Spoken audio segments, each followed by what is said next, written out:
Hello student, कल हम लोगों ने बहुत सारा क्वेश्चन एमसीक्यूज क्वेश्चन बहुत सारे इंपॉर्टेंट क्वेश्चन को अंडरस्टैंड किया है। ठीक है, आज भी हम लोग ऐसे ही कुछ रियल एनालिसिस के चैप्टर नंबर फर्स्ट के ही हम लोग कुछ इंपॉर्टेंट क्वेश्चन को अंडरस्टैंड करेंगे। जैसे आप लोग का जो एग्जाम हो रहा है वो टिपिकल बेस्ड है, उस बेस्ड में आपको जो बुक का स्टडी करना है उससे थोड़ा सा पॉइंट, जैसे जितना भी इंपॉर्टेंट पॉइंट हो उन सबको निकाल के आप लोग को नोट आउट करना होगा और उसको रिमेम्बर करना होगा। उसी के बेस्ड पे कुछ क्वेश्चंस जैसे यहाँ पे लाए हैं उसको आप लोग देखिए कैसे इक्वेट होता है, या फिर आप लोग खुद सोच के बताइए कि उसका आंसर क्या हो सकता है। ठीक है, आई थिंक आप लोग आज का क्लास भी आप लोग को बहुत अच्छा रहेगा। ठीक, तो यहाँ पे क्वेश्चन पे आगे बढ़ते हैं। जैसे पहला वाला क्वेश्चन है कि the bond of f x, मतलब एफ एक्स कोई फंक्शन है जो इस तरीके से डिफाइंड है इन द सेट दिस, तो इस फंक्शन का बॉन्ड क्या होगा। अब सोच के बताइए बॉन्ड कैसे निकालते हैं। बॉन्ड निकालने के लिए बहुत सारे कुछ नहीं करना है, बहुत छोटा सा काम करना है। इसका मॉडेड क्वांटिटी, जैसे आप लोग को पता होगा mod of f x is less or equal to यम, ठीक है ना, इसी को हम लोग निकालते हैं। तो डायरेक्टली इसका मॉड कर देना है और यक्स का कहां से कहां तक इंक्लूड होगा, इसी से इंक्लूड होगा। मतलब डायरेक्टली हम लोग ऐसे कर सकते हैं mod of f x is equal to इस टोटल क्वांटिटी का मॉड, मतलब x cube minus 3x plus 1 upon 1 plus x square, इसका मॉड ले लेंगे। तो ये लेस देन, यदि इसको हम ना इक्वेट करें क्योंकि यहाँ पे क्वांटिटी चाहिए जो इसको बॉन्डेड करता हो, तो इसको हम लोग लीव कर देंगे। ठीक, तो यहां से ऊपर वाले को देखा जाए तो ये इस तरीके से हो जाएगा x cube minus 3x plus 1। ठीक है, एग्जाम में जल्दी निकालने के लिए डायरेक्टली इसको जो ये वाला ऊपर वाला पार्ट रहेगा इसको मॉड कर दीजिएगा। जैसे यहां पे हम लोग इस तरीके से लिख सकते हैं mod of x cube plus 3 mod of minus x, mod of minus का वैल्यू एक्स ही होगा। ठीक, प्लस 1। अब डायरेक्टली एक्स का वैल्यू यहां से पुट कर दीजिए क्योंकि एक्स इसी का एलिमेंट है, तो इसमें से 2 को उठा के पुट कर दीजिए। मतलब यहां पे हो गया डायरेक्टली 2 क्यूब प्लस 3 इंटू यहाँ पे mod of minus x, directly x होगा, मतलब यहाँ पे 2 प्लस 1, तो इसका वैल्यू कितना होगा 8, इसका वैल्यू 6, यहाँ पे वैल्यू 1, तो इसको टोटल इक्वेट कीजिए कितना होगा 15। ठीक है, मतलब 15 वाला आपका आंसर करेक्ट है। डायरेक्टली इसी तरीके से निकाल देना है, कुछ भी नहीं करना, मतलब बहुत आसान है। जैसे इस तरीके का जितना भी क्वेश्चन रहेगा उसका बॉन्ड निकालना रहेगा, तो बॉन्ड डायरेक्टली इस तरीके से आप लोग निकाल सकते हैं। सेकेंड वाला क्वेश्चन देखिए, कह रहा है कि इसमें से कौन सा वाला ऑप्शन करेक्ट है। ये वाला क्वेश्चन बहुत ज्यादा इंपॉर्टेंट है, बहुत ज्यादा एग्जामों में ऐसा क्वेश्चन पूछा जाता है कि इन्फिमा जो है क्या वो मिनिमा से ग्रेटर होता है या फिर सुप्रीमा इन्फिमा से ग्रेटर। ये तो सबको पता है, कंफर्म है, लेकिन क्या मैक्सिमा जो है वो सुप्रीमा से ग्रेटर होता है, ये क्या वैल्यू होती है, या फिर ये वाला कंडीशन फॉलो करता है या फिर ये वाला कंडीशन फॉलो करता है। तो इसमें आप लोग सबसे रिमेंबर ऑलवेज रखिएगा कि जो मिनिमम वैल्यू होता है वो सबसे लेस वैल्यू होता है, उससे ऊपर आता है जस्ट नियरर इन्फिमम वैल्यू। ठीक है, उसके बाद आता है सुप्रीम वैल्यू, और सबसे बड़ी वैल्यू किसी बॉन्ड किसी सेट की सबसे बड़ी वैल्यू क्या होती है, उसका मैक्सिमम वैल्यू। कंडीशन ये हो सकता है कि उसका मिनिमम और सुप्रीमम इक्वल हो और सुप्रीमम और मैक्सिमम इक्वल हो। ठीक है, लेकिन ये वाली कंडीशन होल्ड कर जाएगा, मतलब ये वाला आपका ऑप्शन करेक्ट है। नेक्स्ट वाला क्वेश्चन देखिए, जैसे इसमें क्या आ जाएगा, आप लोग को कोई स्टेट दे दिया जाएगा और कहा जाएगा कि उसका सुप्रीम वैल्यू निकालना है। तो सुप्रीम वैल्यू कैसे निकालते हैं। सुप्रीम वैल्यू निकालने के लिए इसका इनमें मैक्सिमम क्या हो सकता है, मैक्सिमम क्या पॉसिबिलिटी हो सकती है। जैसे नेचुरल नंबर 1 से स्टार्टिंग होकर इनफाइनाइट तक जाता है। ठीक है, अब लास्ट वैल्यू मिलती है हम लोग को इनफाइनाइट, लेकिन यहाँ पे इनफाइनाइट पुट कर दे तो ये अनडिफाइंड हो जाएगा। ठीक है, तो हम लोग सुप्रीमा निकालना है जस्ट इनफाइनाइट के जस्ट नियरर कोई वैल्यू, तो हम इस सेट को इनफाइनाइट की तरफ टेन करा देंगे। जैसे इसको इक्वेट करने के लिए हम लोग limit n tending to infinite, n को इनफाइनाइट तक टेन करा देंगे और इस सेट को इक्वेट कर देंगे, मतलब 2n plus 1 upon n plus 1। ठीक है, अब इसको तो इक्वेट कर लेंगे आप लोग, डायरेक्टली सॉल्व करते हैं। यहाँ पे वैल्यू आ गया 2, तो मतलब इसका सुप्रीम वैल्यू हो गया 2। अब 2 कहां पे है, यहाँ पे है। अब मान लीजिए इसी सेट का इन्फिमम वैल्यू पूछे, तो इन्फिमम वैल्यू के लिए 0 पुट कर देंगे। यहां पे ध्यान दीजिए, जो हम पहले ही बताया कि इन्फिमम होगा और सुप्रीम होगा वो दोनों इक्वल होगा। मान लीजिए हम इन्फिमम वैल्यू निकालते हैं, तो x यदि n के प्लेस पे 0 पुट करते हैं तो क्या आता है। मान लीजिए इन्फिमम इसका निकालना हो, infimum of s, infimum s क्या हो जाएगा, इसके प्लेस पे हम 0 पुट कर दें तो 1, और मिनिमम वैल्यू के लिए भी 0 पुट करना पड़ेगा। तो मिनिमम ऑफ एस क्या होगा, ये भी 1 होगा। आप देख रहे हैं यहाँ पे इन्फिमम और सुप्रीमम इक्वल है, लेकिन ये नहीं कह सकते कि मैक्सिमम इसके इक्वल है। यदि हम लोग कहें कि ये 2 जो है इस सेट के इक्वल है तो फिर क्या कंडीशन आ जाएगा, डायरेक्टली देख लीजिए। यदि कहें कि इस सेट का जो मैक्सिमम वैल्यू है वो 2 है, ठीक है, ये तो बस लिमिट का टेंडिंग है।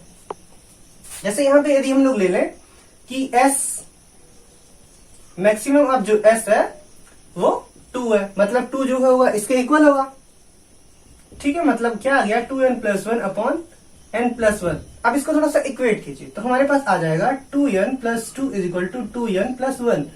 2n से 2n कैंसिल, 2 = 1। क्या ये कभी पॉसिबल है?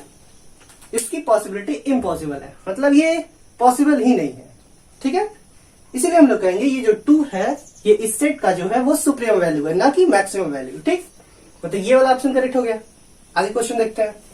यहाँ पे अपना 4th नंबर क्वेश्चन देखिए, कह रहा है कि every finite bounded subset of R has a limit point. ये कौन का है? जैसे बोल्ट्जमैन-वेस्टर्स थ्योरम है ये, या फिर कॉची थ्योरम है, या फिर आर्किमिडियन प्रिंसिपल है, या फिर इसमें से कोई नहीं है।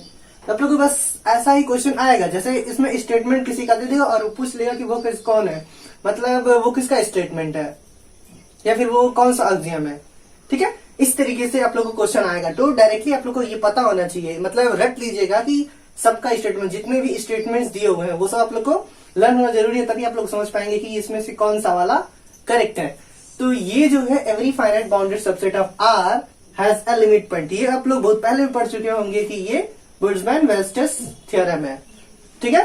और कॉची थ्योरम में क्या होता है? कॉची थ्योरम तो एक सीक्वेंस के लिए वर्क करता है कि मतलब यदि इनफाइनाइट सीक्वेंस जो है वो कन्वर्जेंस है तो उसका सब सीक्वेंस भी जो होगा वो कन्वर्जेंस होगा। और आर्किमिडियन प्रिंसिपल में हम लोगों ने क्या पढ़ा होगा, यदि 2 रियल नंबर एग्जिस्ट करते हैं जैसे a और b और a ग्रेटर देन b हो तो कोई नेचुरल नंबर एग्जिस्ट करेगा जो उन दोनों में कुछ ना कुछ रिलेशन दिखाएगा। और तीसरा वाला नन है, नन मतलब कुछ नहीं, ठीक है। तो इस वाले क्वेश्चन के लिए आप लोगों को ये सब जो स्टेटमेंट है वो सब लर्न करना चाहिए, ठीक। नेक्स्ट वाला बताइए कि the supremum of the set, मतलब ये एक सेट दिया हुआ है, अब इसका सुप्रीम वैल्यू क्या होगा। जस्ट तुरंत ही आप लोग को वही कर देना जो हम पिछले वाले क्वेश्चन में किए हैं, जस्ट इसको टेंडिंग टू इनफाइनाइट देख लेना। सबसे पहले इसका इनफाइनाइट रख के देखना है कि इसका क्या वैल्यू आ रहा है, तो अनडिफाइन हो जाएगा। तो अनडिफाइन होगा तुरंत इसका लिमिट ले लीजिए, जैसे limit n tending to infinite 3n² upon 1 + 2n²। Directly यदि इसको इक्वेट किया जाए तो इसका वैल्यू कितना आएगा, यहाँ देखिए यदि इसमें से n² कॉमन लिया जाए तो डायरेक्टली यहाँ पे सॉल्व करें तो यहाँ पे इसका वैल्यू आएगा 3/2, मतलब 3/2 जो भी ऑप्शन होगा वो करेक्ट हो जाएगा। मतलब इस 3/2 तो कहीं इसमें है नहीं, इसलिए ये नन वाला ऑप्शन करेक्ट हो गया, ठीक है। ये इस तरीके से क्वेश्चन हो गया। यहाँ पे ध्यान दीजिएगा, लिमिटिंग लेना आप लोग, यदि सुप्रीम वैल्यू पूछेगा तो इस सेट का, ठीक। अब मान लीजिए इनफिमम वैल्यू पूछे तो इनफिमम वैल्यू डायरेक्टली n = 1, यहाँ पे 1 = 1 पुट कर दीजिए, डायरेक्टली आपको आंसर आ जाएगा जो आना होगा, ठीक। ये जो तीसरा वाला क्वेश्चन है इसमें हम लोग इस तरीके से भी कर सकते हैं, जैसे मान लेते हैं कोई A एलिमेंट है कैपिटल A का और कोई B एलिमेंट है इस B का, सेट B का एलिमेंट है, ठीक है। सिंस ये सुप्रीम वैल्यू है तो हो सकता है इसे मैक्सिमम जो हो वो इससे बड़ा हो।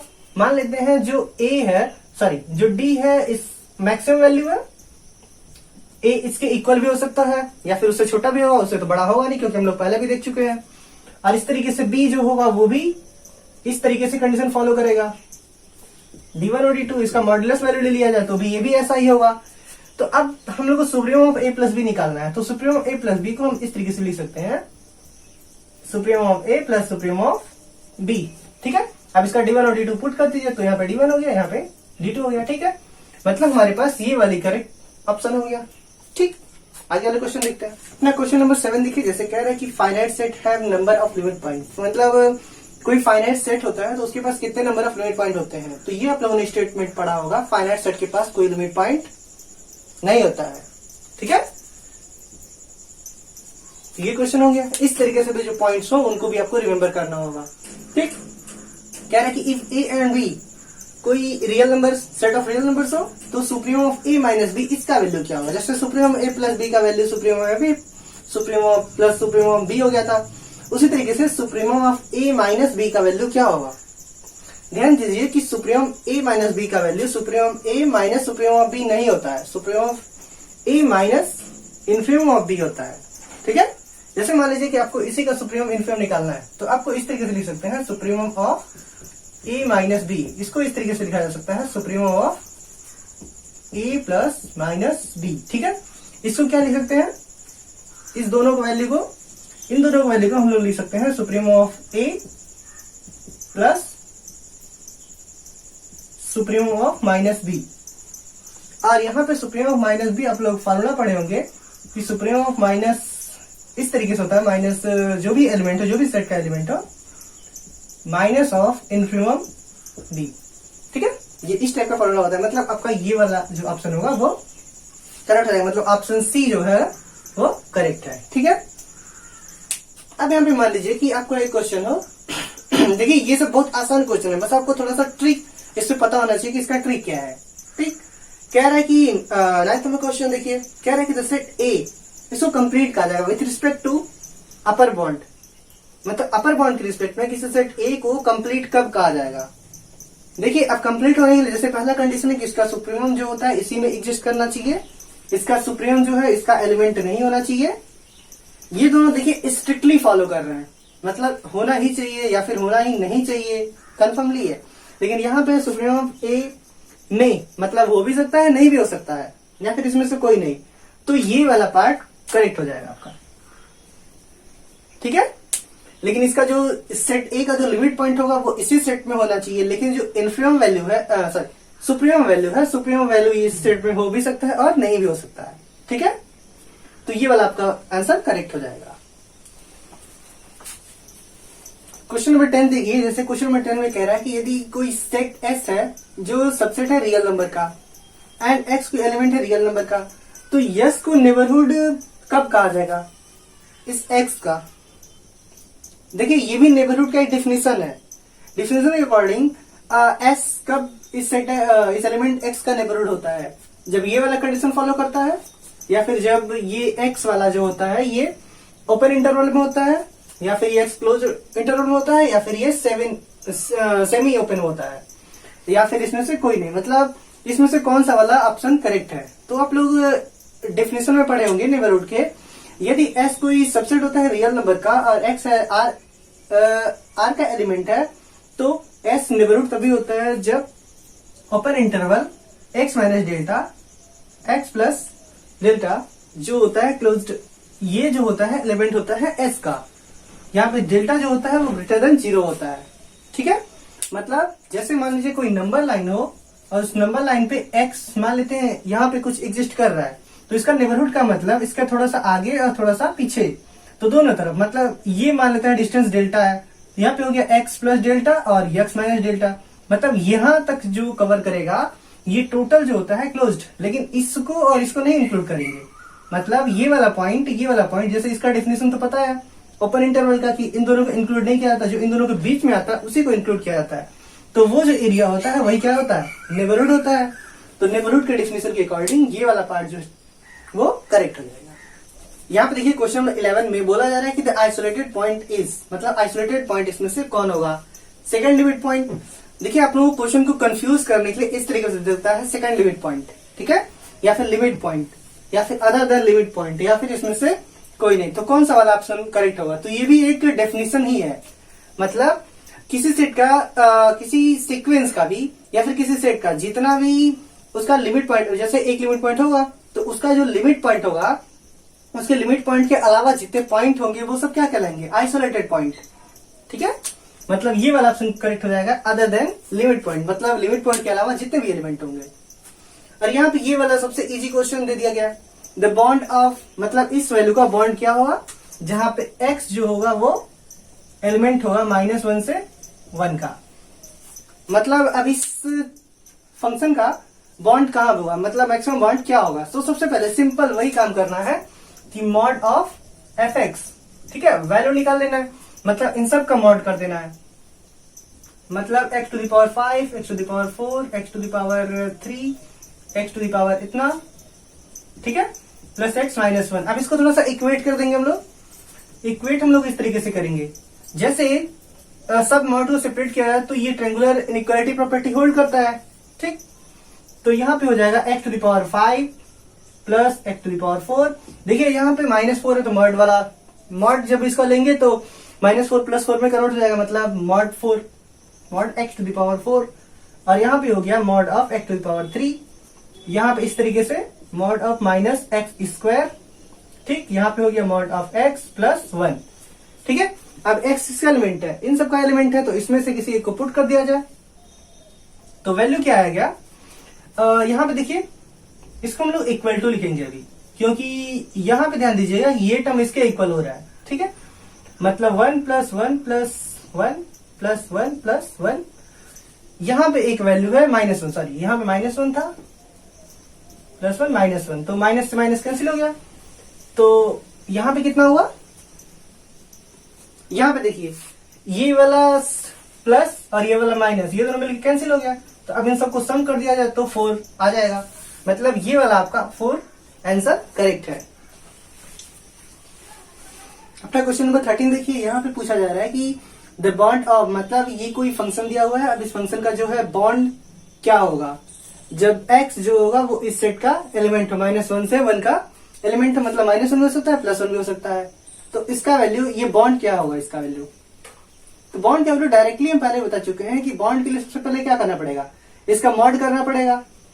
ठीक है, अब देखिए मॉड इसका किया जाए तो x का मॉड 1 हो जाएगा, लेकिन यदि इसका मॉड, मतलब यहाँ पे भी 1 वैल्यू प्लस लिखा जाए माइनस लिखा जाए, दोनों का वैल्यू प्लस ही आना है।